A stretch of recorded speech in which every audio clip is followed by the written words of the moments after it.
盘点蜘蛛侠纵横宇宙中的那些细节。细节一，斑点对迈尔斯说起自己的经历，他成功的从另一个宇宙带回来一只蜘蛛，而这个宇宙就是42宇宙。在这里我们可以看到，这边扎着辫子的人就是42宇宙的迈尔斯，那只变异蜘蛛即将要咬到他了，说明在42宇宙中本该成为蜘蛛侠的人就是迈尔斯，只不过因为变异蜘蛛被传送走了，所以成为了徘徊者。再看到这只被传送来的蜘蛛，制作组还非常细节的为它添加了故障特效，这也是表明它不属于这个宇宙的标志。虽然过程只有短短的0.几秒，但制作团队依然注意了这点，保持了设定的严谨性。而且再回看第一部就能发现，当时这只蜘蛛就已经出现过故障现象了，但同样也只有很短的时间。不过这也足够说明，早在这个系列制作之初，编剧就已经构思好了整个故事。而且还有一个非常重要的点，也是贯穿了整个故事的一句话：一切都是注定的。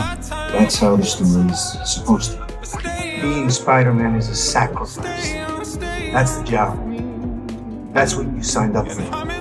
在迈尔斯身上，我们也能推断出这点。1610和42两个宇宙的迈尔斯是注定有一个要成为蜘蛛侠的，另一个则成为徘徊者。42宇宙的迈尔斯因为变异蜘蛛被传送走，所以成为不了蜘蛛侠，于是成为了徘徊者。1610宇宙的迈尔斯本应该成为徘徊者的，但却反而成为了蜘蛛侠。从他刚开始成为蜘蛛侠时的蜘蛛感应中也能发现端倪，从绿紫渐变色转变成了红蓝渐变色，说明他的命运由徘徊者转变成了蜘蛛侠。细节二，斑点一脚把自己踢进了自己的身体里，在这里他可以自由地穿梭到任何宇宙，就比如穿越到688宇宙见到了陈太太，临走时还顺走了一包叫做 Vitamin 的口香糖，这是不是在暗示着在之后的故事中可能还有毒液的亮相呢？细节三，在迈尔斯送蛋糕回家顺便打击罪犯时，路人们围观了迈尔斯，这里我们可以看到笑脸哥也出现在了这里，他在第一部中就已经出现过，在迈尔斯去教室上课时，笑脸哥就在，并露出了他标志性的微笑。细节四，迈尔斯被父母禁足，随后回到了卧室，打开了他那本收藏册，上面有着许多他的回忆，但大多数都是关于格温的，比如这张车票就是他和格温、彼得 ·B· 帕克3人从实验室返回时所乘坐的那辆大巴的车票，而他们3人的合照则存放在格温那。另外我们看到迈尔斯画的格温的画像有白色的头发、金色的头发还有粉色的头发，而迈尔斯是第一时间发现了格温头发的变化，说明迈尔斯似乎对头发特别的敏感，这可能是因为在第一部中迈尔斯把格温的头发粘掉了一部分的缘故。细节五，在迈尔斯的床头柜上有着一本书，这本书是由詹姆斯·鲍德文所写的下一次僵尸烈火，书中主要内容就是关于种族问题的，而在他的房间中也还有着许多这样的元素，比如墙上的海报等。